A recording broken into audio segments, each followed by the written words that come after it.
Je suis là aujourd'hui pour vous montrer ou vous expliquer ce que j'attends de vous pour votre jury. J'attends de vous vraiment le meilleur de vous-même. Vous êtes en dernière année, c'est votre qualification. Il faut que vous mettiez vos tripes sur la table, quoi. C'est là que... Donc, ne vous pointez pas en disant « Oh, j'ai un problème de clé USB. Oh, le site machin. Oh, monsieur Desguin, j'ai pas eu de courant dans le local. » Je m'en fous. Je m'en fous. Ça sera 0. Je vais être bien clair avec vous, quoi. Je suis très gentil, je suis très sympa, mais d'un autre côté, je joue mon rôle aussi. Voilà, donc j'attends le meilleur de vous. Sortez ce qu'il y a dans le ventre. Ne venez pas avec des excuses bidons, ça ne marchera pas. Ne vous trouvez pas des excuses bidons. Et quoi qu'il arrive, que vous ayez un problème personnel ou professionnel, on s'en fout. Visez votre qualification. OK ? Confectionner la ligne graphique d'un nouveau restaurant argentin, thaïlandais ou de cuisine moléculaire du monde. Donc, une réponse. Ligne graphique, ça évoque quelque chose à quelqu'un? C'est la création de tous les éléments graphiques qui composent. Par exemple, pour le restaurant, c'est tout ce qui est un signe sous l'eau. Ouais, ok. Restaurant, les cartes de menu, tous les éléments qui sont destinés à faire passer le fait qu'il y a un nouveau restaurant. Ok, mais là tu es déjà un peu trop loin dans le travail. Une ligne graphique, c'est comme une charte graphique. Donc qu'est-ce qu'on va faire? Mais tu es dans le bon, hein, mais un peu trop loin. Qu'est-ce qu'on va vous demander de faire? C'est de définir, en fonction du choix que vous allez faire, soit un restaurant argentin, thaïlandais ou de cuisine moléculaire du monde. On va vous demander, vos professeurs vous demandent, et je serai là pour valider, que vous créiez une identité visuelle en rapport avec le type de restaurant. Donc quand vous allez à un restaurant grec, vous n'allez pas avoir le drapeau belge à l'entrée du restaurant grec. En général, il sera de quelle couleur? Bleu. Et blanc, voilà. Et vous allez avoir une typo un peu bizarroïde, un peu grec comme ça, comme les écritures grecques sur les temples. Et vous aviez la cuisine moléculaire. À vous de savoir c'est quoi que la cuisine moléculaire. Mais il y a plein de choses là-dedans. Il y a vraiment un monde extraordinaire. Alors, il faudra choisir un des 3 thèmes. Ne faites pas les 3. Si je dis des conneries, il faut m'arrêter, les professeurs. Il n'y a que 2, monsieur, non? Argentine et Thaïlande. Non. Argentin, thaïlandais ou cuisine moléculaire du monde. C'est une des 3. Alors, si vous ne savez pas ce que c'est cuisine moléculaire du monde, je vous invite à taper ça sur Internet. Vous allez voir, il y a plein de choses. Il y avait, mais je pense qu'il est fermé, le restaurant El Bulli, qui était le number 1 en Espagne, mais je crois qu'ils l'ont fermé maintenant. Ça ne dit rien? El Bulli en Espagne? Le meilleur restaurant du monde. Et il y en a maintenant, le meilleur est en Suède, et ils font aussi, je pense, la cuisine moléculaire. Bon, alors, dans tout briefing, il y a un client. Il y a quelqu'un qui met de l'argent sur la table. Qui est-il ici? Des investisseurs étrangers désirent ouvrir un nouveau restaurant de standing, attention, de standing, lisez bien là, standing, à Bruxelles. Donc, ne me faites pas la friterie Tartampion du coin de la rue. Il y a le mot standing. Alors après, vous le traduisez comme vous voulez. Allez voir ce que veut dire le mot standing. Important. Il précise que la cuisine qu'ils proposeront sera de grande qualité, audacieuse et innovatrice. Donc, de grande qualité, audacieuse et innovatrice. Qu'est-ce que ça évoque pour vous? Cher ami? Je sais pas. Vous ne savez pas? Ok. Mais vous allez le savoir. Sinon, quelqu'un d'autre sait ce que ça peut évoquer? En gros, ça ne sera pas un petit restaurant, mais quelque chose de grand. Ça veut dire grand, quoi, comme grand? C'est pas les restaurants qu'on trouve dans chaque coin de rue à petit prix. Voilà. Ça sera un restaurant qualitatif, puisqu'on vous parle quand même de standing. et qui sera de grande qualité, audacieux et innovatrice. Ça veut dire que dans votre champ de connaissances, et je vais vous expliquer ça après ce que c'est, vous devez vous dire, ah tiens, dans les contraintes qu'on me donne, mon client me dit que je dois faire une identité visuelle par rapport à un restaurant qui est peut-être, à mon avis, de 1 étoile, 2 étoiles Michelin. Ça évoque quelque chose, 1, 2 étoiles Michelin, 3 étoiles Michelin, ça vous parle? Vous regardez tous Top Chef? Vous regardez Top Chef? Master Chef? Bon, ok. Monsieur, l'innovation, c'est pas la création. La création, absolument, oui. Mais innover, ça veut dire proposer des choses nouvelles. Dans la cuisine moléculaire, ça va vraiment être le domaine, à mon avis. Alors, tout en rendant hommage aux saveurs, aux ingrédients et au savoir-faire argentin, thaïlandais ou mondiaux. Donc, il faut faire un restaurant de standing avec des propositions de mets de très haute qualité, mais qui soient en rapport avec forcément le choix que vous faites. Ok ? Donc ce sont les mêmes principes d'audace et de raffinement qui seront mis en avant dans l'architecture et l'aménagement du restaurant. Donc attention, j'ai lu déjà le truc, il y aura notamment la recherche d'un lieu. Donc l'architecture et l'aménagement du restaurant. Donc vous allez voir, aujourd'hui, votre prof ne vous demande pas que de faire du graphisme. Ouvrez grand votre champ de connaissances et d'intérêt. On vous parle d'architecture d'intérieur et d'extérieur, puisqu'il y a aussi la façade. Un mood board bien fourni, une phare d'esquisse présentée chronologiquement. Ça, c'est là que j'interviens. De plus, il faudra trouver une façade de maison existante dans laquelle le restaurant pourra s'établir et réaliser 2 photomontages présentant l'aménagement esthétique des façades. Il y a quand même du boulot, hein, les gars? Photoshop, ça va? Vous y allez? Tout le monde? Je vois que monsieur en blanc, là, la tasse de thé? Non? Bon, il faudra s'y mettre, hein, 1 mois et demi. Hein. Alors, je vais vous expliquer quelque chose. Je vais vous donner le ABC de la créativité, mais c'est vraiment ABC. Je ne sais pas ce que vos profs vous ont donné, mais moi, je vais vous donner le mien. Okay? Peut-être qu'ils vont vous donner le même, j'en sais rien.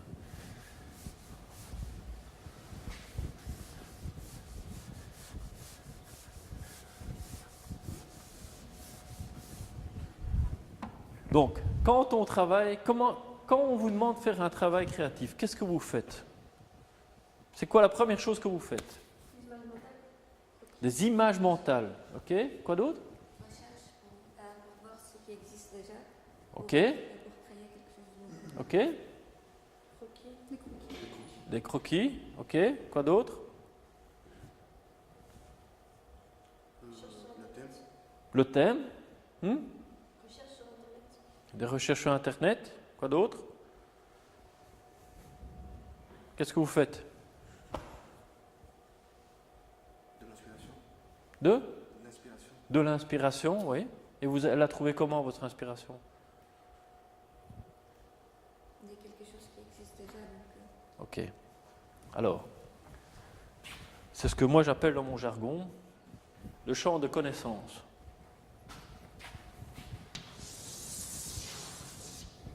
C'est quoi le champ de connaissances?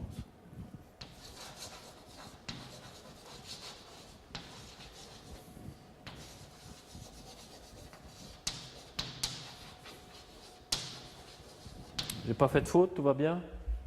Parce que je suis filmé, donc je dois faire gaffe. Alors, c'est quoi le champ de connaissances? Pour moi, le champ de connaissances, c'est l'ensemble des éléments que vous allez rassembler par rapport au sujet qu'on vous a donné. Je vous donne un exemple. Quand je travaille par exemple pour un client comme BNP Paribas Fortis, vous connaissez, ils ont déjà une charte graphique. L'avantage qu'on a, alors c'est un avantage et une contrainte, mais c'est qu'il y a déjà une charte graphique. Donc nous n'allons pas créer le logo quand on travaille pour eux. Par contre, vous devrez créer un logo. Donc qu'est-ce qu'on fait? Eh bien, on essaye de mettre là-dedans un maximum d'informations qui sont en rapport avec le sujet sur lequel on travaille. Enfin, donc ça peut être n'importe quoi. N'importe quoi. Vous vous promenez dans la rue, vous voyez un truc qui vous dit ça, c'est le truc qui va correspondre, ça, c'est un truc intéressant. Hop, vous avez tous des smartphones? À peu près? Ou pas, peu importe, mais bon. Hop, vous faites une photo, vous prenez cette photo. Ça va enrichir votre champ de connaissances. Donc, si on parle par exemple d'un restaurant argentin ou thaïlandais, ben, qu'est-ce que vous allez faire? Vous allez dire, qu'est-ce que m'évoque la Thaïlande? Et donc, vous allez, on va reprendre l'exemple grec, hein, parce que je ne vais pas faire l'exercice à votre place. Mais par exemple, on prend la Grèce. C'est quoi la Grèce? La Grèce, moi, ça m'évoque de la musique, là, le sirtaki. La Grèce, ça m'évoque quoi? C'est le bleu, c'est le blanc, c'est les assiettes qui cassent par terre, c'est les costumes traditionnels, c'est la forme du pays, c'est les Grecs, c'est tout ce qu'on entend autour de la Grèce, c'est les 50 000 restaurants grecs que je connais à Bruxelles, ou que je vois quand je me promène en voiture. C'est un tas de choses, la Grèce. C'est vraiment un tas de choses. Donc, ce que vous devez faire, c'est essayer de vous ouvrir le plus grand possible la tête. Et vous l'avez évoqué par les moyens que vous venez de me dire, l'Internet, des croquis, de l'inspiration, ça peut être des magazines, c'est en regardant la télévision, c'est en étant sur Facebook, c'est en surfant, j'en sais rien, moi, c'est en étant sur des blogs, c'est en tapant, tiens, Grèce, ça veut dire quoi? Hein, et alors vous allez voir, par exemple, la base, Wikipédia. Vous lisez Wikipédia, et on vous explique, tiens, la Grèce, c'est ça, c'est né en tel, machin. Il y a des fameux Grecs qui ont existé, il y a toute la partie olympique, ça évoque mais plein de choses, la Grèce, quoi. Ok? Donc ça, c'est le premier travail. Et ce travail-là, comment moi je vais entre guillemets, le juger, si je puis dire, c'est par votre travail de recherche. Donc, le jour du jury, vous allez me montrer des travaux finis, mais je vais d'abord vous demander de me montrer tout votre travail de recherche. Donc, d'ici, vous avez 1 mois et demi, vous allez au premier magasin du coin, vous l'avez peut-être déjà, vous achetez un bête bloc-notes à 2 balles. Hein. Je n'ai pas besoin du... peut-être que vos profs, ils ont déjà ça ou quoi, mais si vous en avez un, tant mieux. Mais vous prenez un bloc-notes, vous prenez n'importe quoi, papier, avec un crayon, un marqueur, et vous dessinez. Si vous trouvez des trucs, vous les découpez, vous les collez. C'est tout ce qui est, ce que je pourrais dire, analogique. Donc vous allez vous faire ce qu'on appelle, dans notre jargon, un mood board analogique. Donc c'est quoi un mood board? Est-ce que quelqu'un sait ce que c'est qu'un mood board? Je ne l'ai pas encore expliqué. Oui? Non? Pardon? Tableau de la Lune. Hein? Tableau de la Lune. Un tableau de la Lune. Oui, belle traduction, c'est vrai. C'est très littéral, je n'avais pas pensé à celle-là. Intéressant.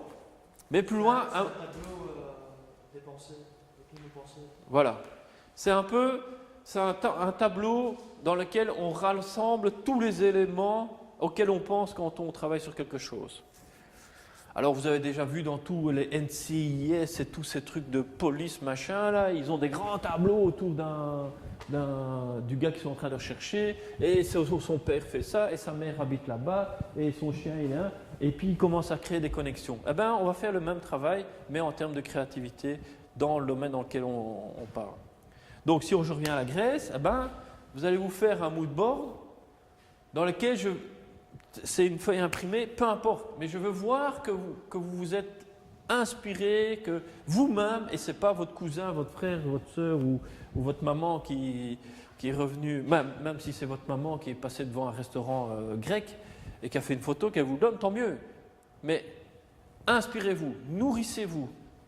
Plus vous verrez, plus vous serez nourri d'un tas de choses, plus vous aurez de culture générale, plus vous parlerez de langue, plus vous serez ouvert au monde et plus vous aurez facile à être créatif. Donc, premier travail, le mood board, pour nourrir son champ de connaissances. Ok? Ça va, vous suivez toujours?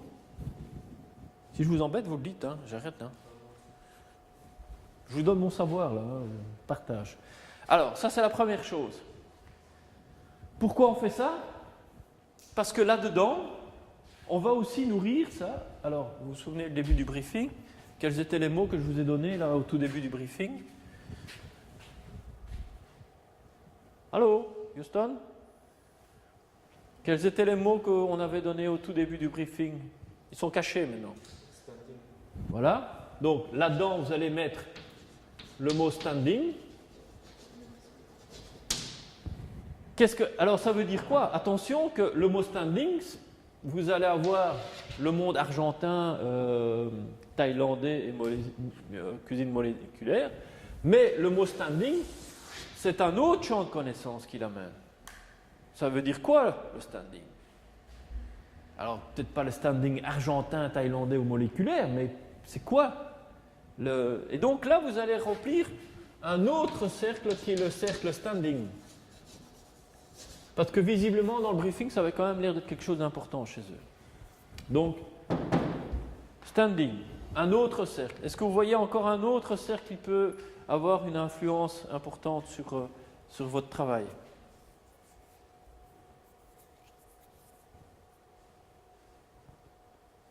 Innovation. Une innovation, oui.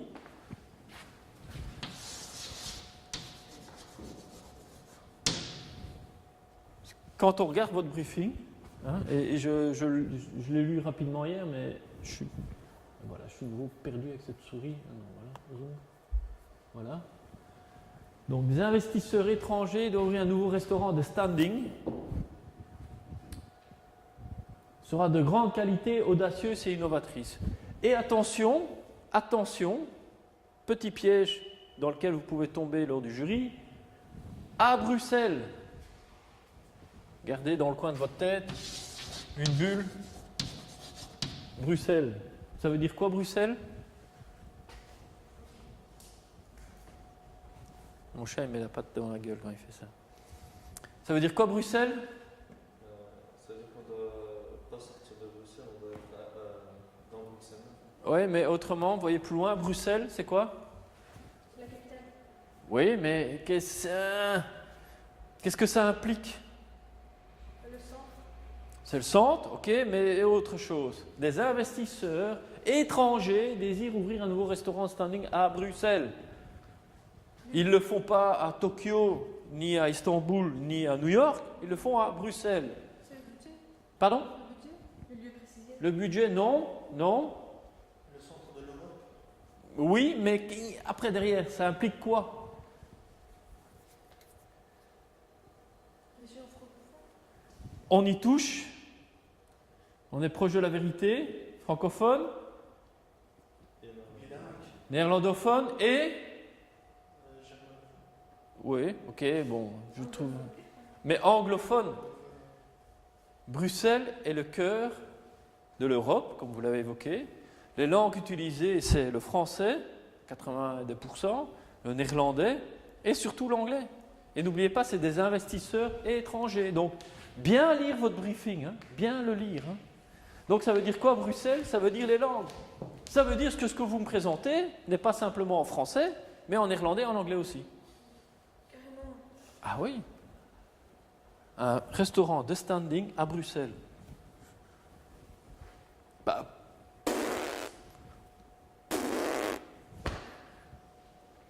Donc si vous mettez Jérémy, ici les frites sont délicieuses, c'est bij Rémi, de frietjes zijn lekker, hein? Donc attention à ce petit détail-là, tenez-en compte. Peut-être qu'il faut simplement mettre Rémi. Vous voyez? Donc faites gaffe au nom que vous allez trouver pour votre restaurant, puisque vous devrez trouver un nom pour votre restaurant. Bon, si vous faites le thaïlandais, peut-être pas trop regardant, mais la carte, soyez cohérent. Donc c'est ça. Prenez tous les éléments de votre briefing, nourrissez votre champ de connaissances que ce soit, c'est quoi de l'innovation, c'est quoi du standing, c'est quoi le thème du restaurant que vous allez choisir, c'est lui qui va quand même être le moteur premier. On est à Bruxelles, et qu'est-ce qu'il y a d'autre comme contrainte? Audace et machin.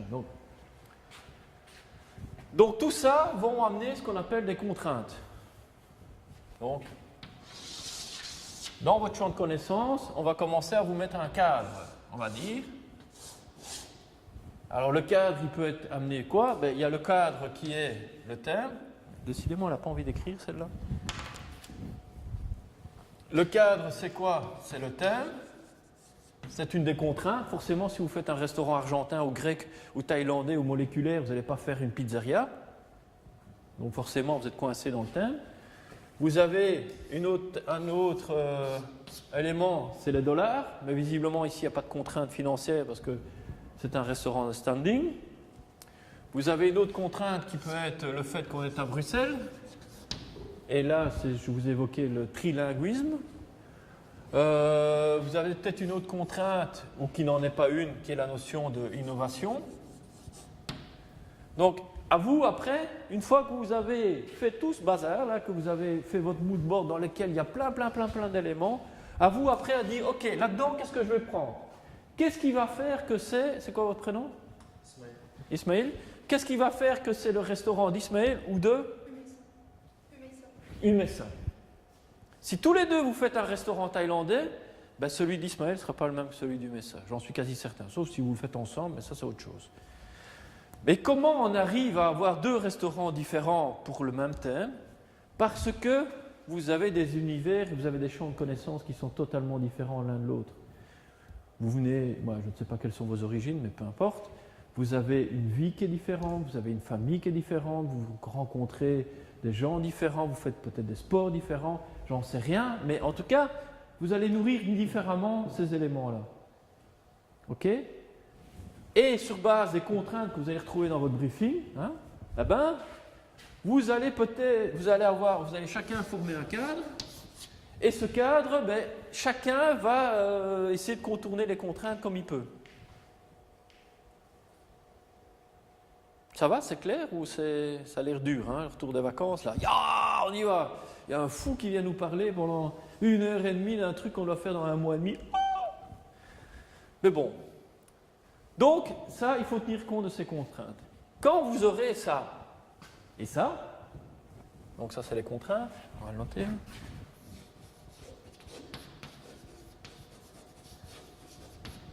Ou le cadre. C'est votre terrain de jeu, quoi. Les enfants, on leur dit, vous jouez dans la cour, vous ne dépassez pas la ligne. Mais dans la cour, vous faites ce que vous voulez, mais ne dépassez pas la ligne. C'est la même chose. Vous faites ce que vous voulez, c'est votre terrain de jeu, mais ne dépassez pas les lignes, sinon vous allez être hors jeu. Comme au football, on ne joue pas en dehors des lignes. Tennis, c'est la même chose. Basket. C'est la même chose. Natation, on ne nage pas en dehors de la piscine. Donc, vous avez des contraintes. Quand vous faites de la natation, vous allez dans le bain, quoi. Vous n'allez pas en dehors faire de la natation. C'est la même chose. C'est exactement la même chose. Moins cela sera riche, plus vous allez ramer là.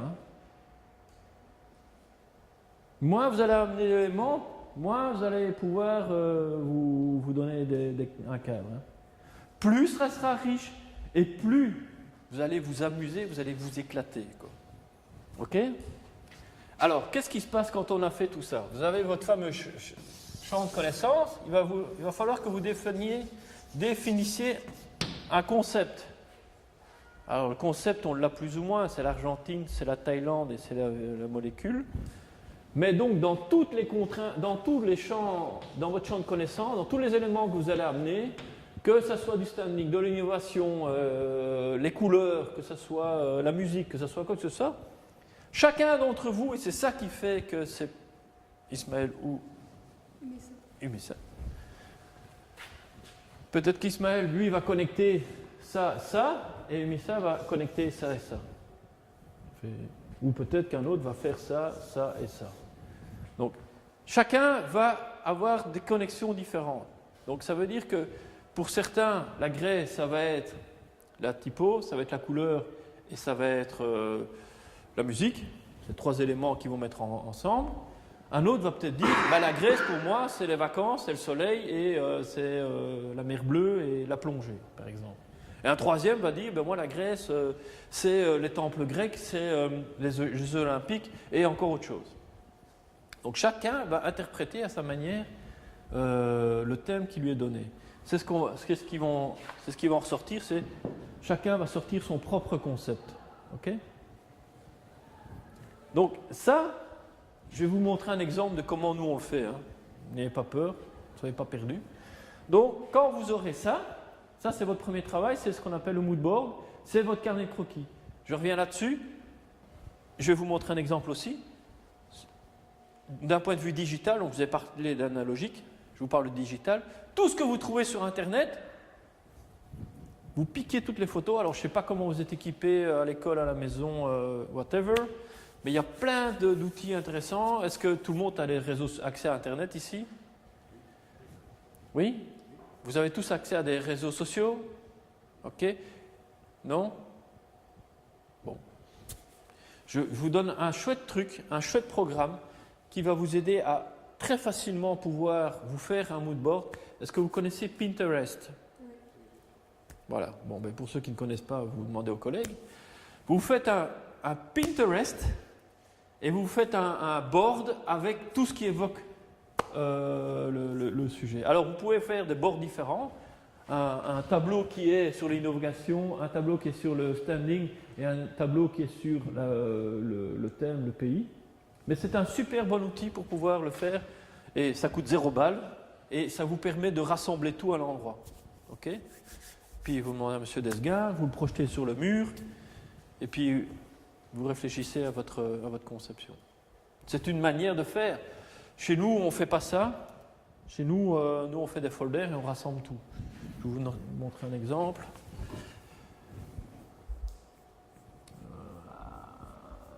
Oh, c'est pas facile. Oups.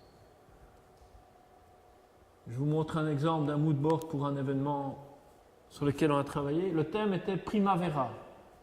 Donc, non, le nom de l'événement s'appelait Primavera et le thème c'était, ça se faisait au printemps. Et donc, on avait tout travaillé sur le printemps. Alors, IGEPA, c'est un distributeur de tout ce qui est les papiers. Je ne sais pas si vous connaissez. Donc, quand vous vous allez à la papeterie du coin acheter votre papier, peu importe, il y a plusieurs distributeurs, mais IGEPA en est un. Donc, les différents types de papier, ces gens, c'est ce qu'ils font. Ils rassemblent ça de différents producteurs et puis ils les redistribuent dans les papeteries. À gauche, à droite. Ça veut dire que vous avez du papier couché, du papier glacé, du papier craft. C'est grâce à ces gens en partie que vous les trouvez. Et donc ces gens ont un immense entrepôt et c'était l'inauguration de leur entrepôt. Et donc nous on a travaillé sur le thème de Primavera, mais vous verrez que tout, comme vous, hein, il y avait différentes activités qui étaient en rapport avec l'événement. Il y avait notamment les activités auprès des enfants. Alors vous m'excuserez mais je suis en partie devant. On avait fait l'idée c'était des activités auprès des enfants, donc en rapport avec notre thème, hein, le papier, le thème central, le papier, le client fait de la distribution de papier, qu'est-ce qu'on peut faire avec ça? Et donc on s'enrichit de plein de photos, d'images, vous voyez ça c'était des tampons, et on s'enrichit de plein d'images, de fleurs, je ne sais pas ce que c'était des fruits en papier, des boîtes, des pliages. Donc, on nourrit, vous voyez, des montages avec des cubes en papier. On se nourrit, non, ça c'est pas des cubes, vous voyez, des cubes. On essaie de se nourrir un maximum d'informations qui sont par rapport à des activités. Je prends le bar, même le bar, on réfléchit comment on va décorer le bar. Alors là, je vois qu'il n'y a qu'une seule image, je ne sais pas pourquoi. Mais boutonnière. Ah oui, ça c'était pour que les invités, plutôt que leur donner un badge, je m'appelle Rémi, on leur donnait quelque chose qui était en rapport avec l'événement et donc on essayait de trouver des éléments qui évoquaient une boutonnière. Ça va, vous voyez derrière? Excusez-moi, mais je suis juste devant. Donc tout ce qui peut évoquer une boutonnière. Mais donc ça va loin. Après de ça, là pour l'instant, on enrichit notre cerveau, quoi. Parce que sinon, vous allez faire la première boutonnière qui vous passe à l'esprit. Mais il y en a peut-être 10 autres qui sont vachement mieux et qui sont peut-être plus innovatrices, qui sont peut-être plus de standing, j'en sais rien. Mais... Donc c'est ça que je vous demanderai. C'est même le catering, la nourriture qui est donnée aux invités, on travaille là-dessus aussi, quoi. Donc vous, dans votre restaurant, ben, je vous demanderai dans votre mood board à me montrer aussi, vous voyez, tout est en rapport avec la notion du printemps, des plantes, la fraîcheur et tout. Donc tout est fait en rapport avec ça. Après, on va chez le traiteur et on dit au traiteur, voilà tout ce qu'on a comme idée au niveau catering, qu'est-ce que tu nous proposes par rapport à ça? Et lui va lui-même, en tant que créatif, créer son propre repas, voilà, son propre plat, les propres plats et tout ce qui va être proposé aux gens. Mais c'est pour nous, on aura défini pour lui le champ de connaissances, parce qu'on aurait déjà été chercher tout ce qu'il va venir avec des idées nouvelles, et on lui aura donné un cadre, le temps, quand il doit donner ça, le budget, tout ça, on va lui donner. Mais si vous ne faites pas ça, le gars, il va vous proposer un hamburger, quoi. Donc c'est nous qui devons l'inspirer. Ok ? Et on a travaillé dans tous les domaines, que ce soit la déco, tout a été les giveaways qu'on donne à la fin aux gens, bouquet de fleurs avec un élément qui permet de mettre le logo de l'entreprise. Bon. Et donc pour chaque fois, à chaque fois, et alors on a même pensé à des installations artistiques, bon je vous en passe des meilleures. Tout ce qui était impression en rapport avec les fleurs, pour le graphisme. Mais vous voyez, donc tout ça, nous c'est un travail qu'on fait, on essaye de faire. Alors on travaille sur du très court terme, donc on n'a pas toujours l'occasion de le faire, mais c'est ce qu'on essaie de faire. C'est ce que je vais vous demander de faire. Donc maintenant, quand vous sortez d'ici, tout ce que vous allez trouver sur le thème que vous allez choisir, que ce soit digital ou analogique, grabez-le, quoi. Et vous pouvez me montrer un Pinterest, ça ne me dérange pas, hein. Le jour de votre jury, je ne sais pas si c'est possible, le jour de votre jury, moi ça peut être un board Pinterest, mais je veux voir qu'est-ce qui vous a inspiré en termes des éléments que vous allez remettre en place, en termes de sujets dans lesquels vous allez travailler, en termes d'architecture innovatrice, tout ce qui va être en rapport avec votre champ de connaissances. Je veux voir ça. Si je ne vois pas ça,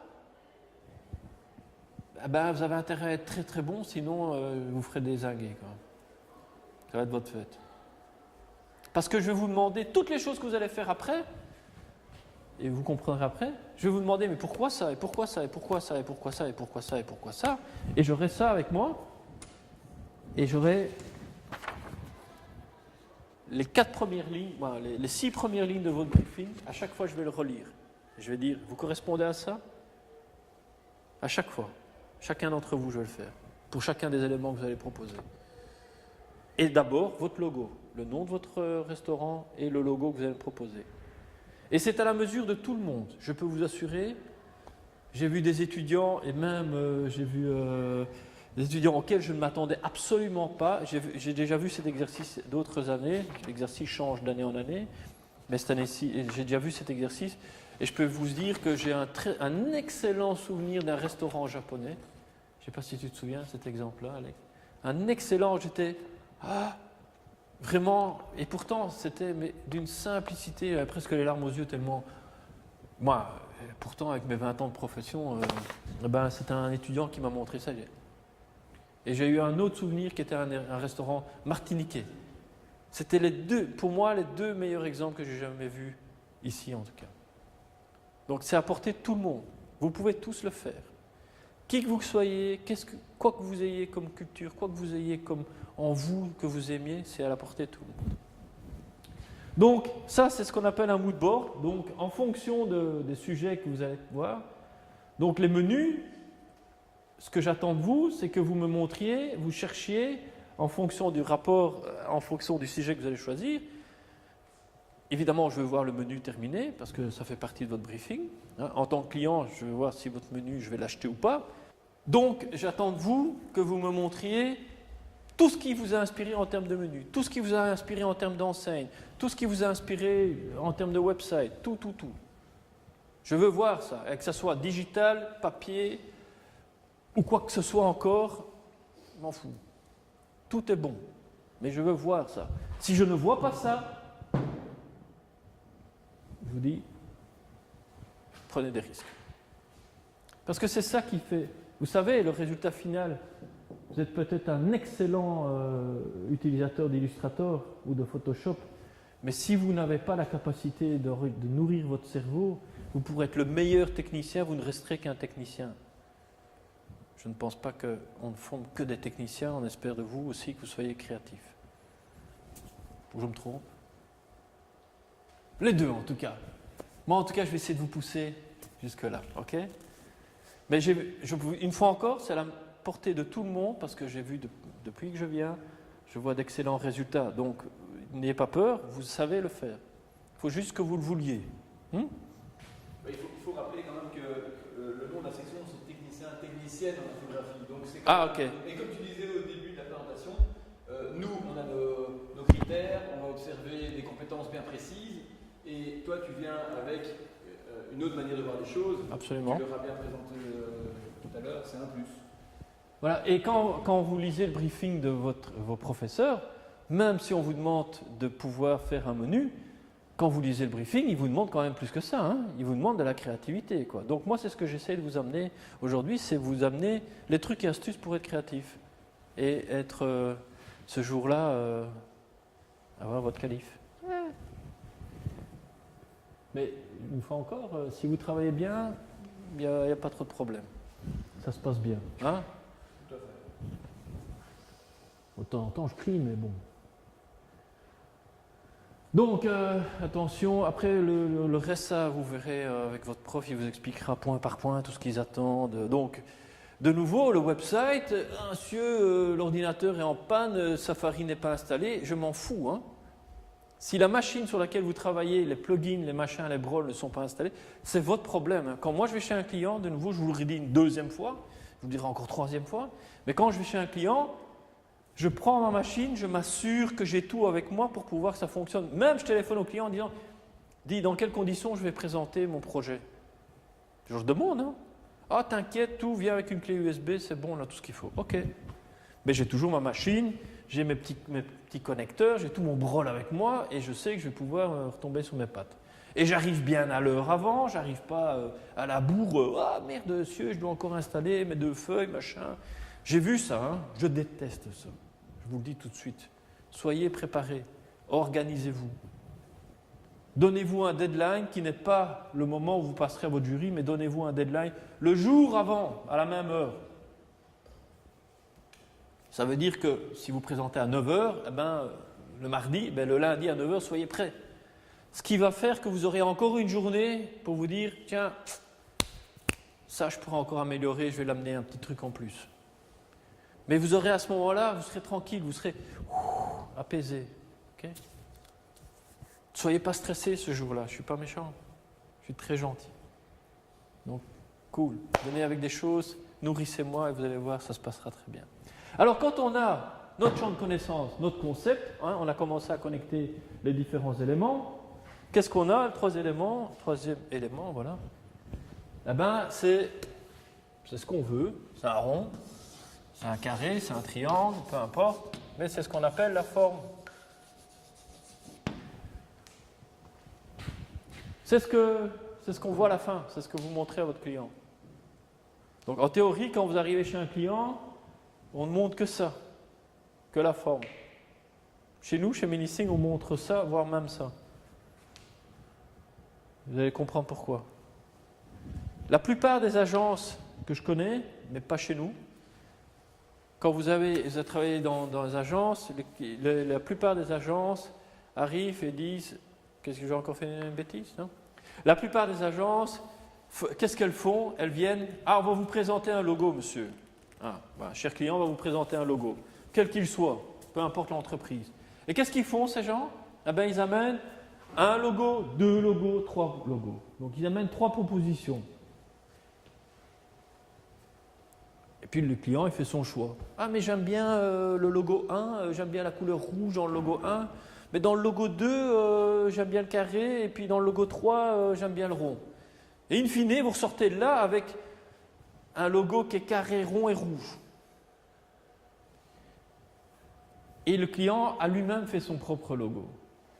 Vous êtes des professionnels, vous allez chez votre client, vous devez proposer quelque chose qui tienne la route et c'est vous les professionnels, c'est pas lui qui est le graphiste, c'est vous. Donc, nous, ce qu'on fait chez Melising, et vous allez voir après, je vais vraiment vous montrer une réalisation qui a existé. On travaille sur notre champ de connaissances et en général, on ne le montre pas. Mais on a un concept et là, on le montre à notre client et puis on a la forme finale et on présente un seul logo, un seul. Pas deux, pas trois, un. Alors, le client dit « Non, c'est comme ça ». Mais on les prévient à l'avance. Hein. On leur dit « N'entendez pas à ce qu'on vous montre 2, 3, 4, 5, 6, 7 propositions, c'est un seul logo ». Pourquoi? Parce que si on choisit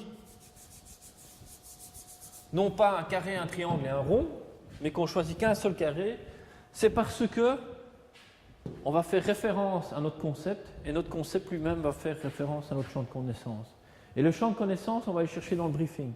Le client m'a dit, il faut que ça soit de standing, que ça soit innovateur et que ça soit grec. Grec, ça m'évoque le bleu. De standing, je ne sais pas, moi je vais faire un bleu avec peut-être de la dorure hein, pour être basic. Et innovateur, je vais écrire avec des lettres futuristes. J'en sais rien, je dis n'importe quoi. Quand ça sera bleu, avec des dorés et des lettres futuristes. Alors le client n'aime peut-être pas, et là on parle de subjectivité, hein, la notion du beau, mais moi je ne vous parle pas de beau, je vous parle de sens. Je mets du sens à ce que je fais.